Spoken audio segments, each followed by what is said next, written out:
அனைவருக்கும் வணக்கம்.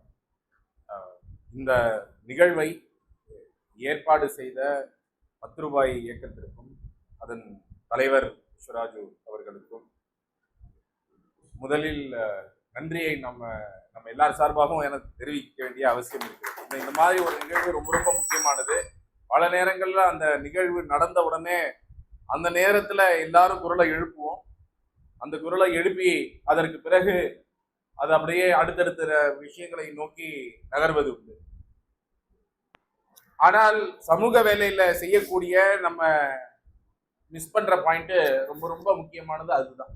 என்னது அப்படின்னா, நாமெல்லாம் நியூஸ் சேனல்ஸ் கிடையாது. நியூஸ் சேனலுடைய வேலை அன்னைக்கு நியூஸை ரிப்போர்ட் பண்ணுவாங்க, அடுத்த நாள் வேற ஒரு நியூஸ் வரும், அந்த நியூஸ்க்கு போயிடுவாங்க.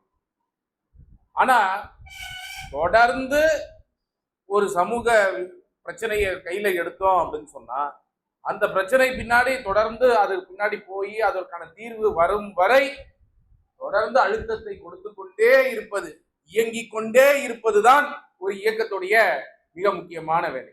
அந்த மாதிரி செய்ய வேண்டிய ஒரு முக்கியமான வேலையை இன்னைக்கு 10 ரூபாய் இயக்கம் இந்த ஜெயராஜ் பெனிக்ஸ் விஷயத்துல அந்த தீர்ப்பு வரக்கூடிய நாள் போது கூட அவர் நாமக்கல்ல இருந்து கிளம்பி நான் மதுரை போறேன்னு சொல்லி போனதெல்லாம் நமக்கு தெரியும். 2020 இது நடந்த போது, அந்த காலகட்டத்தில் நடந்த போது ஆரம்பத்தில் அரசாங்கம் நடவடிக்கை எடுப்பதற்கு தயாராக இல்லை. நம்ம எல்லாருக்கும் தெரியும். ஜெயராஜ் பெனிக்ஸ் மிக கொடூரமாக கொல்லப்படுகிறார்கள். அந்த கொல்லப்பட்ட போது அதற்கு பிறகு அரசாங்கம் நடவடிக்கை எடுப்பதற்கு தயாராக இல்லை. அவங்க என்னென்னவோ சாக்கு போக்கு முதல்ல சொன்னாங்க. ஆனால் அந்த சில நாட்கள்ல 10 ரூபாய் இயக்கம், அறப்போர், பல்வேறு அமைப்புகள், சமூக அமைப்புகள், ஹென்றி போன்ற பல்வேறு அமைப்புகளை சார்ந்தவர்கள் எழுப்பிய குரல்கள் மிக மிக முக்கியமானதாக அன்னைக்கு இருந்தது. நம்ம எல்லாம் எழுப்பின குரல்கள் மிகப்பெரிய அளவில் எழுப்பினது பிறகுதான் எதிர்கட்சிகள் அன்னைக்கு அந்த குரல்களை வலுவாக எழுப்ப ஆரம்பிச்சாங்க. அதற்கு பிறகுதான் அது ஒரு மிகப்பெரிய பிரச்சனையாக மாறி அவர்கள் அந்த அழுத்தத்தை கொடுக்க ஆரம்பித்தார். அந்த இன்னைக்கு ஒரு போலீஸை கைது பண்ணி அவங்கள தண்டனை வாங்கி கொடுக்கறதுங்கிறது சாதாரணமான ஒரு விஷயம் கிடையாது. நம்ம எல்லாருக்கும் தெரியும். சமூக வேலைகள் செய்யக்கூடிய ஒரு அதிகார வர்க்கத்தில் இருக்கக்கூடிய ஒரு விஏஓ மேல ஒரு நடவடிக்கை எடுக்க வைக்கிறது கூட எவ்வளவு கஷ்டமான விஷயம் அப்படிங்கிறது நான் உங்களுக்கு சொல்ல வேண்டிய அவசியம் இல்லை. ஃபீல்டுல நீங்க ஒவ்வொரு நாளும் பார்த்துட்டு இருக்கிற ஒரு விஷயம். அப்ப அதற்கு மத்தியில இந்த மாதிரி ஜெயராஜ் பெனிக்ஸ்க்கு நடந்த அந்த கொடூரம் நம்மளுடைய ஒவ்வொருத்தருடைய அந்த பொது சமூகத்துடைய மனசாட்சியை உலுக்கியது. பொது சமூகத்துடைய நிறைய நேரத்துல நம்ம ஒரு பிரச்சனையை நம்ம வெளியில பேசுறோம்னா அந்த சமூக அக்கறை கொண்ட மக்களுடைய மனசாட்சியை மட்டும் உலுக்கினால் அது பத்தாது. அதை தாண்டி எல்லாருடைய மனசாட்சியையும் கொண்டு உழுக்கும் போதுதான் அதற்கான தீர்வு வரக்கூடிய வாய்ப்பு இருக்கு. அந்த மாதிரிதான் இந்த ஜெயராஜ் பெனிக்ஸ் இஷ்யூல பிரச்சனையில் அவங்க கொல்லப்பட்டது பொது சமூகத்துடைய எல்லா மக்களும், பொதுமக்களும், இயக்கத்தை தாண்டி எதிர்கட்சிகளை தாண்டி பொதுமக்கள் என்ன இப்படி ஒரு அநியாயம், அக்கிரமம் நடந்திருக்கு அப்படின்னு ஒதுக்க ஆரம்பிச்சு. அதோடைய ஒரு விளைவு இன்னைக்கு அதற்கு பிறகு தொடர்ந்து ஃபாலோ பண்ணி ஹென்றி டீமா இருக்கட்டும், 10 ரூபாய் இயக்கமா இருக்கட்டும், இப்போ கரூர்ல எம்எல் ரவி அவருக்கு இன்னைக்கு இவ்வளவோ பிரச்சனைகள், ஒவ்வொரு நாளும் ஒவ்வொரு பிரச்சனை பின்னாடி ஓடி அவர் தொடர்ந்து கோர்ட்ல ஃபைட் பண்ணிட்டு இருக்கிற விஷயங்கள்லாம் சாதாரணமான விஷயம் கிடையாது. ஸோ இந்த மாதிரி ஃபைட் பண்ணி இன்னைக்கு இந்த மாதிரி ஒரு தீர்ப்பு கிடைச்சிருக்கு. நம்ம நிறைய நேரத்துல காவல்துறையில இவ்வளவு மோசமாக செயல்படக்கூடிய காவல்துறையினர் இவர்கள் தண்டனைக்குள்ள ஆகும் போதுதான் ஈவன் காவல்துறைக்குள்ளேயே இருக்கக்கூடிய நல்ல அதிகாரிகள் நாளைக்கு இந்த மாதிரி நடந்ததுன்னா உனக்கு தான் கதி அப்படின்னு மற்றவர்களுக்கு சொல்ல முடியும். நம்ம நல்லா புரிஞ்சுக்கணும். இந்த மாதிரி ஒரு தீர்ப்பு வருவதற்கு இவ்வளவு கொடூரமான ஆட்கள் இருந்த போதும் அங்கு ரேவதி என்று ஒருவர் இருந்தார். அவங்களுடைய மனசாட்சி ஒத்துக்கல இதுல பங்கு பெற. அவங்களும் இவங்களோட சேர்ந்துட்டு கம்முன்னு இருந்திருக்கலாம். ஆனா அவங்களுடைய வாக்கு மூலம் இன்னைக்கு ரொம்ப ரொம்ப முக்கியமா இருந்தது இந்த வழக்குல. அவர்கள் இந்த வழக்குல அவங்க ரத்தத்தை வந்து அவங்கள அடிச்சு ரத்தம் வந்து அந்த ரத்தத்தை வந்து பெனிக்ஸையே தொடக்க விட்டுருக்கிறாங்க அந்த போலீஸ் ஸ்டேஷன். இந்த மாதிரி அவங்கள துடைக்க விட்டாங்கன்னு அதை சொன்னது ரேவதி அவருக்கு. யார் யார் இந்த சிசிடிவி யாரெல்லாம் வந்தாங்க, யாரெல்லாம் அங்க இருந்தாங்க, யாரெல்லாம் அடிச்சாங்க, எல்லாத்துடைய அந்த வாக்கு மூலம், அந்த ரேவதி அவர்களுடைய வாக்கு மூலம் ரொம்ப ரொம்ப முக்கியமானதாக இருக்குது. அவங்களுக்கு ஒரு குடும்பம் இருக்கு, மிகப்பெரிய அளவுல மிரட்டல்களுக்கு உள்ளாக்கப்பட்டார் ஆரம்பத்திலேயே. ஆனால் அதெல்லாம் தாண்டி ஒரு ஒரு கான்ஸ்டபிளாக இருக்கக்கூடியவர்கள் அவங்க வந்து இன்னைக்கு கொடுத்திருக்கிறாங்க அப்படின்னு சொன்னா, அது போன்ற காவல், அது போன்ற நபர்கள் அடங்கிய ஒரு காவல்துறையை உருவாக்குவதுதான் நம்மளுடைய கோல். மக்களுக்காக செயல்படக்கூடிய ஒரு காவல்துறையை உருவாக்கணும் அப்படின்னு சொன்னா இது போன்ற தீர்ப்புகள், இந்த தீர்ப்போட முடிச்சிடக்கூடாது. இது ஒரு காவல்துறையில ஒரு மிகப்பெரிய சீர்திருத்தத்தை நாம கொண்டு வர வேண்டிய அவசியம் இருக்கு. ஒவ்வொரு மனிதனுக்குள்ளேயும் ஒரு நல்லது இருக்கும், கெட்டது இருக்கும். அப்ப இந்த காவல்துறையினர் மக்களுக்காக செய்யணும்னு நினைக்கக்கூடியதும் ஒரு பக்கம் அவங்களுக்குள்ள இருக்கும். ஆனா இன்னைக்கு சிஸ்டத்துல இருக்கக்கூடியதை பார்த்து மேல இருக்கிற அசிஸ்டன்ட் கமிஷனர் வந்து லஞ்சம் வாங்க சொல்றாரு, நானும் போய் லஞ்சம் வாங்குறேன், சரி பரவாயில்ல, இதான் சிஸ்டம் குள்ள இருக்குன்னு ஒன்றா கலந்து இன்னைக்கு ஒரு மிகப்பெரிய அளவுல ரோட்ல போனா இன்னைக்கு பூக்கடையில இருந்து ஆரம்பிச்சு எல்லாருக்கிட்டையும் லஞ்சம், வழிப்பறி, கொள்ளை மாதிரி காவல்துறையில இருக்கக்கூடிய பலர் செய்யக்கூடியதை நம்ம பார்த்துக்கோம். அப்ப இதெல்லாம் மாத்தணும் அப்படின்னு சொன்னா அது வந்து ஒரு அரசாங்கம் மேலிருந்து முடியும். ஒரு அரசாங்கத்தால் ஒரு பொலிட்டிக்கல் வில்லோட அவங்க செஞ்சாங்க அப்படின்னா செய்ய முடியும். அது செய்வாங்களா தெரியாது, இது வரைக்கும் யாரும் செஞ்சது கிடையாது. அப்போ யாரால முடியும் அப்படின்னா சாதாரண மக்கள், உங்களை போன்ற நம்மை போன்ற சாதாரண மக்கள் தான் நம்ம மனசாட்சி, அந்த மிரர், அந்த கண்ணாடியை வந்து அவர்களுக்கு காண்பிக்க வேண்டிய அவசியம் இருக்கு. எப்பெல்லாம் தப்பு செய்யறாங்களோ அந்த தப்பை வெளிக்கொண்டு வருவதற்கு அவங்களுக்கு காண்பிக்கிறதுக்கு ரொம்ப ரொம்ப முக்கியமான ஒரு வேலையா இருக்கு. இங்க வரும்போது ஒரு நண்பர் சொன்னார், நாம வந்து காவல்துறையை பகைத்துக் கொள்ளக்கூடாது, இல்லைன்னா அவங்களுக்கு வந்து அவங்களுக்கும் புரிஞ்சுதுன்னா அவங்க நம்மளோட வருவாங்க. அதை நான் கொஞ்சம் மாற்றி சொல்ல விரும்புறேன். என்னன்னா, நாம செய்யக்கூடிய வேலை ஒரு நியாயமான வேலை. காந்தி வந்து சுதந்திர போராட்டத்தின் போது சொல்லுவாரு, நாம சுதந்திரத்துக்காக நியாயமாக போராடுகிறோம் என்று நம்ம மட்டும் புரிஞ்சுக்கிட்டா பத்தாது, அதில் எதிரில் இருக்கக்கூடியவர்களும் புரிந்து கொள்ள வேண்டும். நாம நியாயத்திற்காக தான் போராடுகிறோம் என்பதை அவர்களும் புரிந்து கொள்ளும் பொழுது அந்த தீர்வு சீக்கிரமாக எட்டக்கூடிய வாய்ப்பு ஏற்படும். அப்போ காவல்துறையில இருந்தாலும் சரி, எந்த டிபார்ட்மெண்ட்ல இருந்தாலும் சரி, அது கலெக்டரா இருக்கட்டும், எல்லாரும் இருக்கட்டும், நாம் செய்யக்கூடிய, நம்ம நியாயமாக எழுப்பக்கூடிய கேள்வி, நம்ம நியாயத்தின் பக்கம் நின்று எழுப்புகிறோம் என்பதை அவர்களையும் உணர வைக்க வேண்டும். அப்பதான் அந்த உணர்வோட அது அந்த பக்கம் போச்சுன்னா, ஏன்னா அந்த பக்கம் எல்லாம் சொல்லுவாங்க, சார் இவங்க எல்லாம் கட்ட பஞ்சாயத்துக்காக பண்றாங்க சார், இவங்க அதுக்காக பண்றாங்க சார், இதுக்காக பண்றாங்க சார், பல்வேறு ஃபீட்பேக் அந்த பக்கம் போகும். ஆனால் இங்கு ஒவ்வொருத்தரும் சொன்ன மாதிரி இன்னைக்கு அவர் வந்து ஒரு இஷ்யூ எழுப்பினாரு.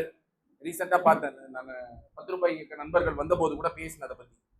ஒரு எம்பி வந்து என்ன பண்றாரு,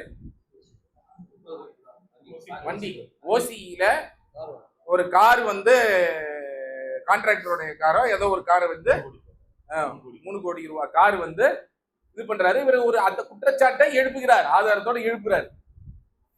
எழுப்பின உடனே என்னாச்சு, அவர் மேல ஒரு அட்டாக், அவர் இப்படி அவர் அப்படி.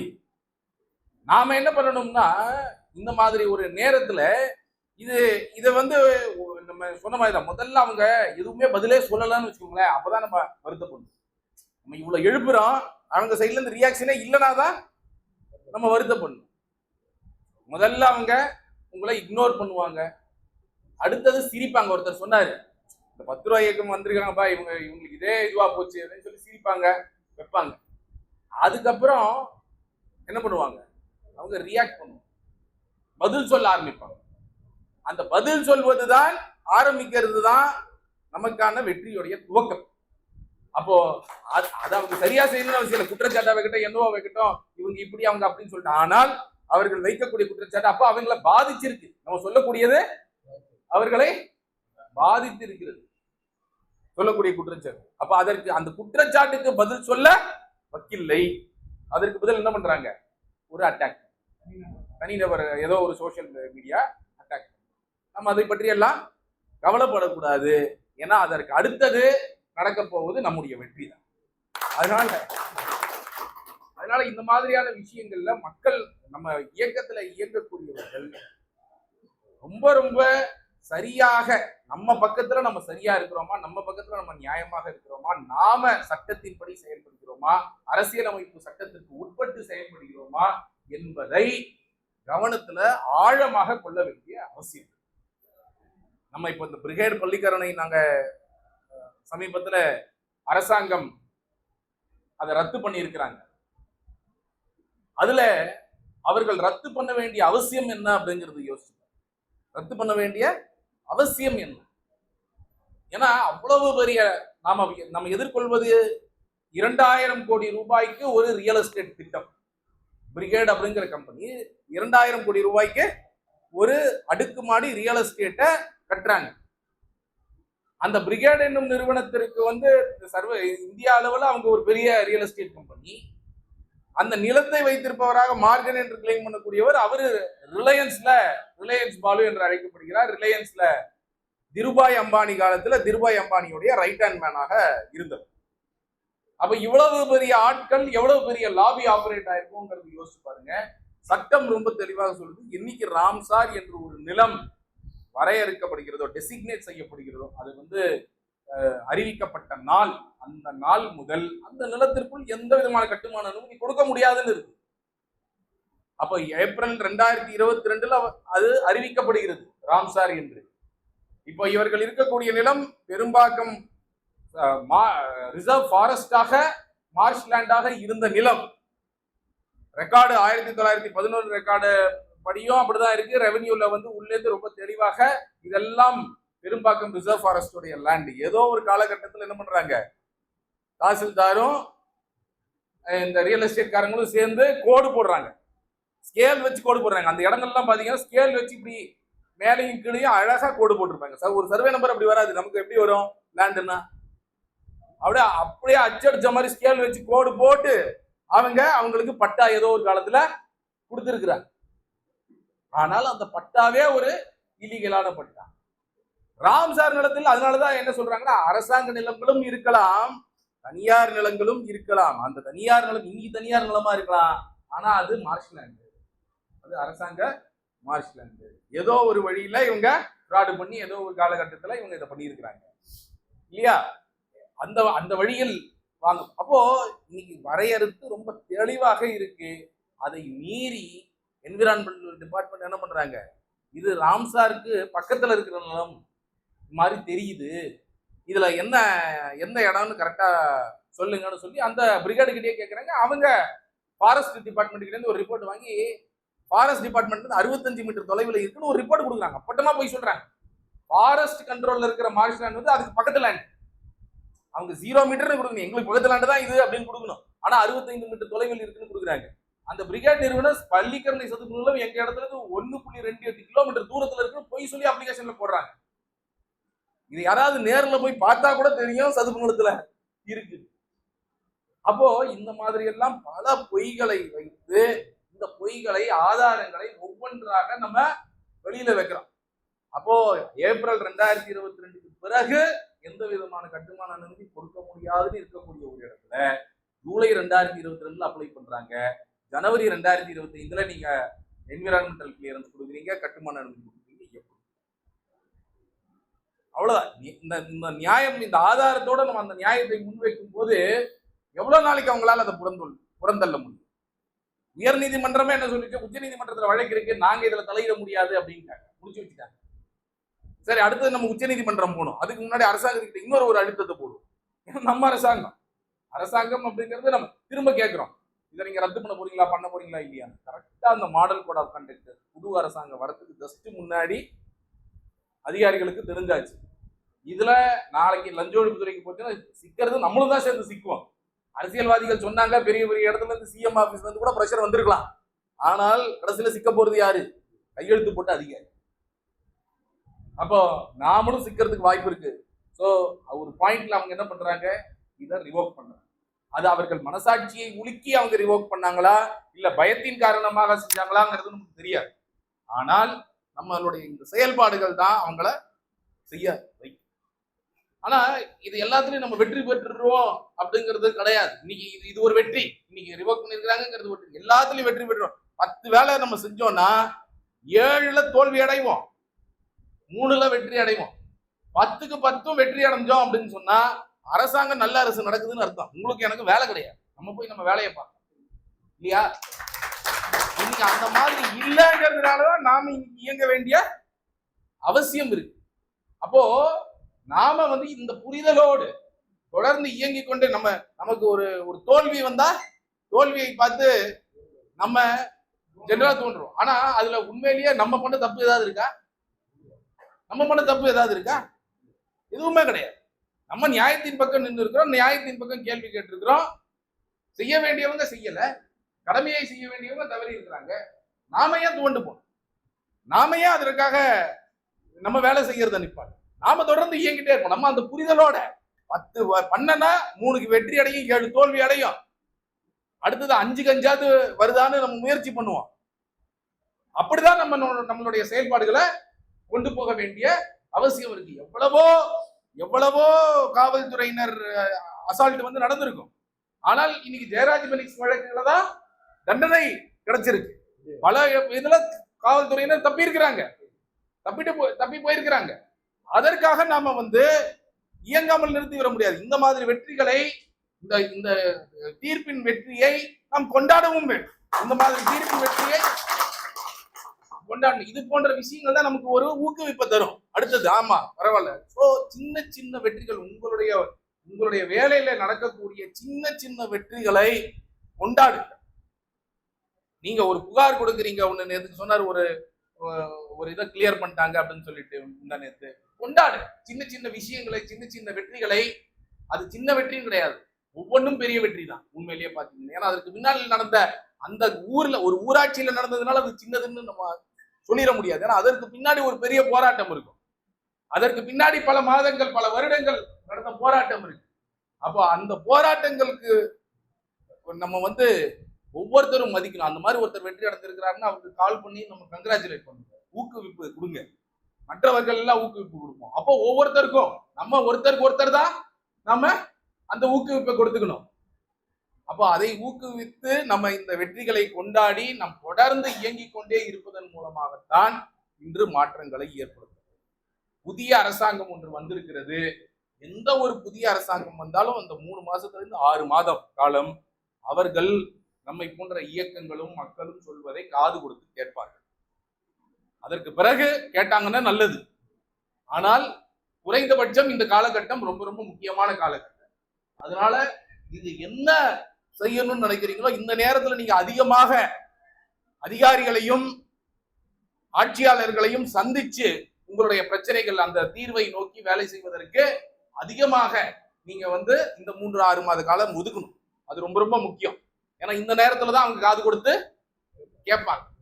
அதை நம்ம பயன்படுத்தி கொள்ள வேண்டும். எல்லா நேரங்களும் நான் சொன்ன மாதிரி வெற்றி இருக்கணும். இப்ப வைத்தியலிங்கம் வழக்கு நாங்க ஃபைட் பண்ணிட்டு இருக்கிறோம். ரொம்ப கிளியர் கட் கேஸ். இதே நீங்க பெருங்கடத்தூர் போகும்போது லெஃப்ட்ல அவ்வளவு பெரிய பில்டிங் இருக்குல்ல, பாக்குறீங்கல்ல, பெரிய அபார்ட்மெண்ட் பாக்குறீங்கல்ல, அந்த பில்டிங்க்கு அவரு வீட்டு வசதித்துறை அமைச்சராக இருந்த போது 27.9 கோடி லஞ்சமாக வாங்குறார். இப்போ பல வழக்குகள்ல லஞ்சம் வாங்கினதை ப்ரூவ் பண்றது கஷ்டம். ஏன்னா என்னவா பணம் வாங்குவாங்க, கருப்பணமா வாங்கிடுவாங்க, நமக்கு தெரியாது. எப்படி ப்ரூவ் பண்ண முடியும்? இதுல அப்படி இல்ல. 2013 அந்த ஸ்ரீராம் ப்ராப்பர்ட்டிஸ் அப்ளிகேஷனை போடுறாங்க. 2015-16 வரை அவங்களுக்கு எந்த அப்ரூவலும் கிடைக்கல. 2015-16 கிட்டத்தட்ட பிப்ரவரி, கரெக்டா சொல்லணும்னா அந்த ஜனவரி கடைசி, பிப்ரவரி 2016 ஸ்ரீராம் ப்ராப்பர்ட்டி கம்பெனியோடைய பாரத் கோலன் கெமிக்கல்ஸ் அவங்க ஒரு கம்பெனி வச்சிருக்காங்க. அந்த கம்பெனில இருந்து 27.9 கோடிய அமைச்சர், அப்போது அமைச்சராக இருந்த வைத்தியலிங்கத்துடைய மகன் நிறுவனத்துக்கு அனுப்புறாங்க. வினையில்லா கடன் சொல்லி அனுப்புறாங்க. அந்த கம்பெனிக்கு 0 ரெவென்யூவே கிடையாது, ஒண்ணுமே பண்ணல. அந்த அனுப்பக்கூடிய அந்த பாரத் கோலன் கெமிக்கல்ஸ் ஜப்தி பண்ண வேண்டிய நிலையில இருக்கிறாங்க. அப்ப அந்த மாதிரி ஒரு கம்பெனி, இப்ப நீங்களும் நானும் ஒரு 10 லட்சம் ரூபாய் பேங்க்ல போய் பிணை இல்லா கடன் கொடுங்கன்னு கேட்டா கொடுப்பாங்களா? அப்ப 27.9 கோடி ரூபாய் இந்த மாதிரி ஒரு கடன் கொடுத்திருக்கிறாங்க அப்படின்னு சொன்னா யோசிச்சு பாருங்க. இத ஆதாரத்தோட வெளியெடுத்து வந்திருக்கிறோம். அந்த 27.9 கோடி பணத்தை பயன்படுத்தி அவரு ஒரே லேண்டா திருச்சி பூரா லேண்ட் வாங்கி போட்டிருக்கிறாரு. எப்படி ஏக்கர் கணக்கில் லேண்ட் வாங்கி போட்டிருக்காரு ஆதாரத்தை கொடுத்திருக்கிறோம். ஒரு லஞ்சம் ஒரு ஊழல் அப்படின்னு ஒண்ணு நடந்ததுன்னா அந்த லஞ்சம் வாங்கின வரைக்கும் ஆதாரத்தை கொடுத்திருக்கிறோம். ஆனா அந்த வழக்கே என்ன பண்றாங்க, ஜனவரியில அவர் போய் திமுக சேர்றாரு, பிப்ரவரி மாசம் வழக்க மூடுறாங்க, வழக்க முடிக்கிறாங்க. இப்ப நம்ம நீதிமன்றத்துல போய் போராடுறோம். இவ்வளவு ஆதாரங்கள் இருக்குன்னா நீதிமன்றத்துல போய் நம்ம ப்ரொடெஸ்ட் பெட்டிஷன் ஃபைல் பண்றோம். அப்போ இந்த மாதிரி நேரடியாக ஆதாரம் இருக்கக்கூடிய வழக்குகளையே இவர்கள் மூடுவதற்கான வாய்ப்புகள் இருக்கு. அதனால இதுல நம்ம பக்கம் ஏதாவது இருக்கா? இல்ல. நாம செய்யக்கூடியது போராட்டம் ஒன்றுதான். தொடர்ந்து போராடி கொண்டே இருப்போம், தொடர்ந்து கேள்விகள் எழுப்பிக் கொண்டே இருப்போம். அந்த உங்களுடைய எழுப்பக்கூடிய ஒவ்வொரு கேள்விக்கும் வலு இருக்கிறது. அதே நேரத்தில் நாம எழுப்பக்கூடிய அந்த கேள்விகள் அப்படிங்கிறது அரசியலமைப்பு சட்டத்திற்கு உட்பட்டு, நம்ம சட்டத்திற்கு வழிகளுக்கு உட்பட்டு நாம் செய்யும் பொழுது கேஸே போட்டாலும், சொன்னார் இல்லையா, பொய் கேஸ் தான் அவங்க. நம்ம சைட்ல சட்டத்தை மீறாத போது அவங்களால என்ன போட முடியும்? பொய் கேஸ் தான் போடும். அந்த பொய் கேஸை நம்ம உடைச்சுக்கலாம். அந்த தைரியத்தோட நம்ம செயல்படுவோம். இந்த நிகழ்வுக்கு என்னை அழைத்ததற்கு ரொம்ப ரொம்ப நன்றி. இங்க வந்திருப்ப அனைவருக்கும் நன்றி தெரிவித்துக் கொள்கிறேன். தொடர்ந்து இயங்குவோம், இயங்கிக் கொண்டேன்.